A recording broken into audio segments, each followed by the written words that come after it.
Down forward 1 is 0 on block. That means you should have more than enough time to back up or do a crouch punch or something. And your down forward 1 plus 2 is -3, which doesn't really make it any more damaging or punishable, really. However, it does have more range to it, unlike down forward 1. So that's the benefit to those moves. Those are definitely something to whip out every now and again. Let's see. You have his down forward 3 and his down forward 3-4. Keep in mind these moves are punishable. I believe they're like -11-ish. So they're pretty punishable. However, they are natural. So if the first one hits, the other one will also hit. And your down forward 3 is a counter hit launcher. You have your down forward 4, which is a homing launcher, or as a homing move and a screw attack.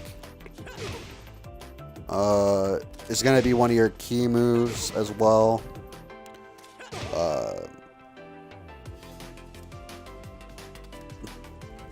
Probably going to be your main homing move ultimately. Then you have your down 3-4, which is going to be a really big key move, especially if you're a Hwoarang player. He can do this out of 3 stances, and I'll get into those in a little while. But this is all 100% natural, and I believe it's like, even on block. Let's see here. Even on block, it's +8. It's +8 if this whole thing gets blocked.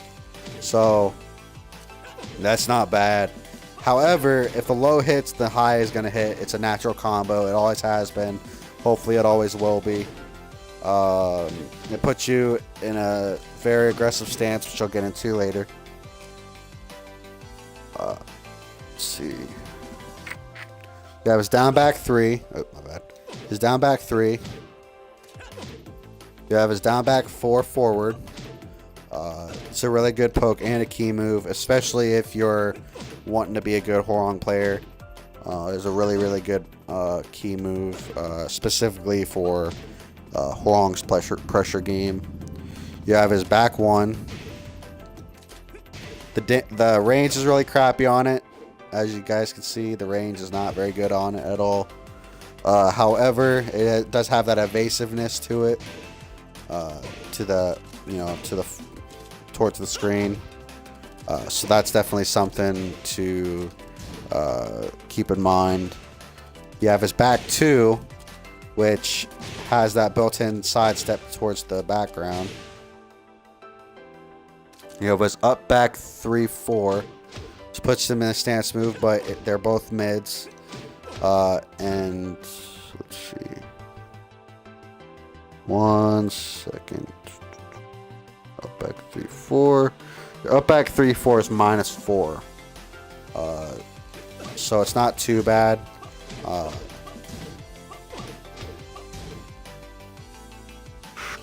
His up back 4. Keep in mind the range on this is really crappy. The only time I would really use this, and this is pretty much the only reason I consider this a key move, is at the beginning of a fight, especially against somebody who's a lot more aggressive and likes to attack like head on, like as soon as the fight starts.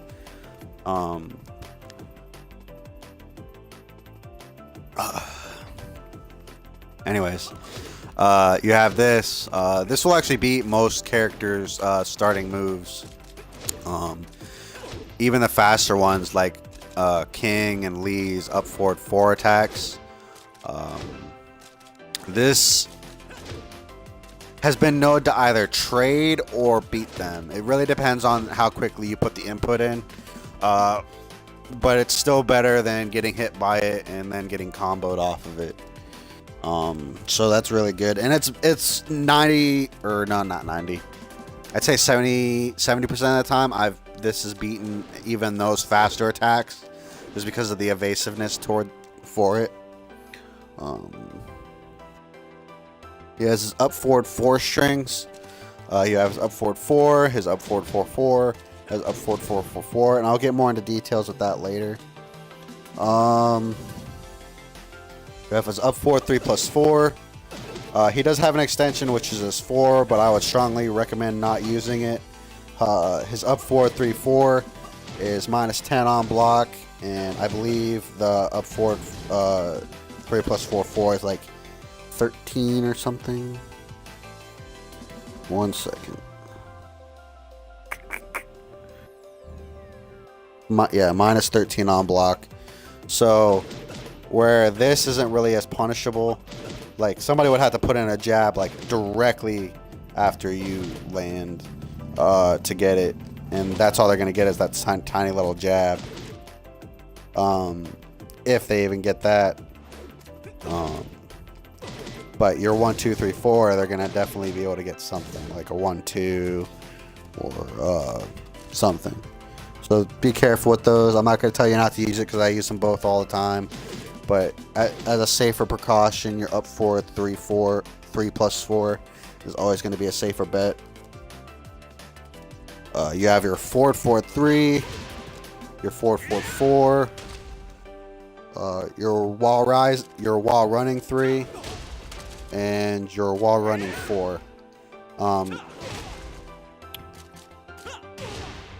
So I do want to take a moment to point something out real quick. Which is basically just a really fast and easy way to use these wall running moves right while you're right in somebody's face. And this is, I don't know about anybody else, but so far Hwoarang has the easiest way to do a wall running in somebody's face. And typically I figure a lot of people don't think to do a wall running move right in someone's face like that. But something I've learned to do a lot is like when they go on the ground, they'll usually do like a recovery kick or something, and this tends to beat them most of the time. I think the only thing this doesn't really stop is the recovery kick. I believe that's the... Yeah. Oh shit. So this is like the only one that won't work. However, let's go with the spring attack. That one will beat them usually. Let's see. Wake up low kick. Beat them. Beat them. So, I've ended up beating a lot of these people, beating a lot of people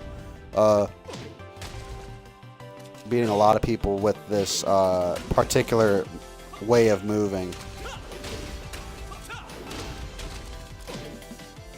Just because, I can do it.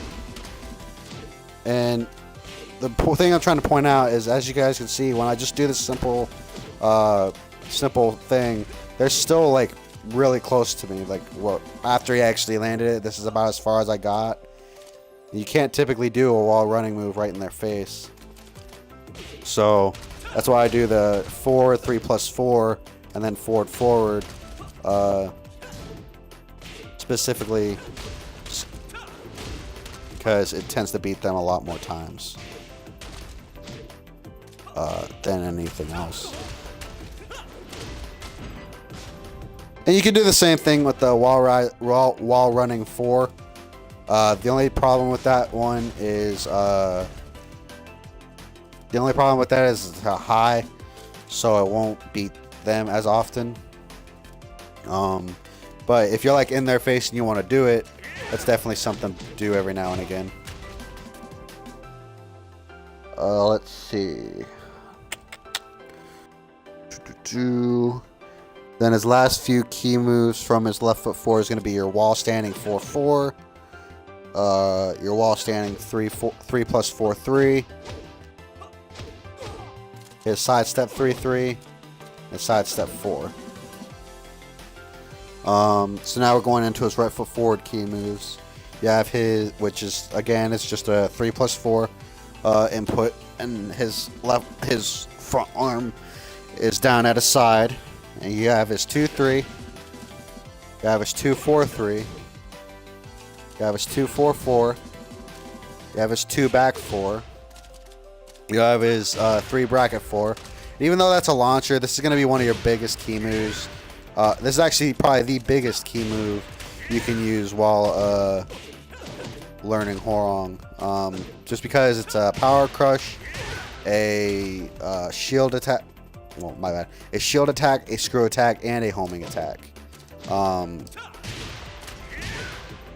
And it's really good on creating combos. So even though it's a launcher, that's still going to be something you really, really want to start putting into your Hwoarang game. You have his 4-3. My bad. His 4-3. And his 4-4. It's the same as his 2-4-3 and his 2-4-4, except you're not hitting 2. You have his 4-3. It's gonna be a pretty good quick poke, puts you in left flamingo stance. So we'll get more into that later. You have his down 4-3. It's gonna be his homing attack from his left foot forward.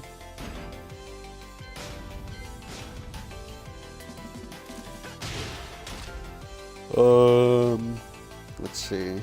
That was down forward 4. As you guys can see, the range on it isn't the greatest.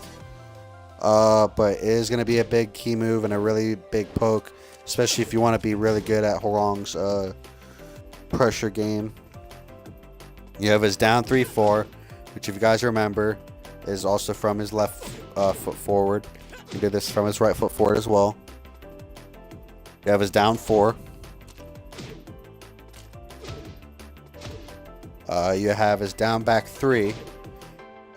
Not to be confused with his down back 3-3, but just his down back 3. However, your down back 3-3 is also going to be one of your key moves. His back 2 kind of has that back off effect to it when it gets blocked. You have your back 4, which again is like 2 back 4. It's just back 4. You have his 4-4-3, and his 4-4-4, and his 4-4-4-3. And that's it for his right foot forward. So now we're gonna go straight into his left flamingo stance move, key moves. So his first one is gonna be your 2. Your next one is gonna be your 4-3. Pretty good. You have his chain kicks, I guess, if you want to call it that, or his main way of wall carrying. This is probably going to be one of those things, just like his backlash. This is going to be one of those things you're really going to want to learn to use.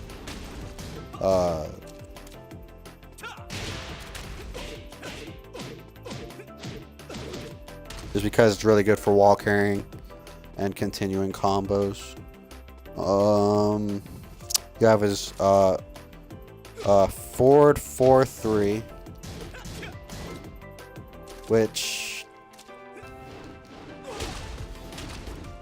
oh, my bad,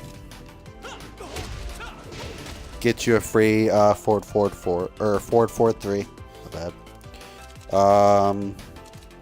Which brings me back to your 3-3. Get you a free forward 3, neutral 3, or a forward 4-3.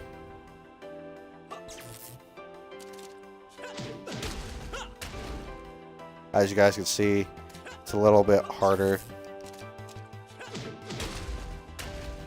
Holy crap.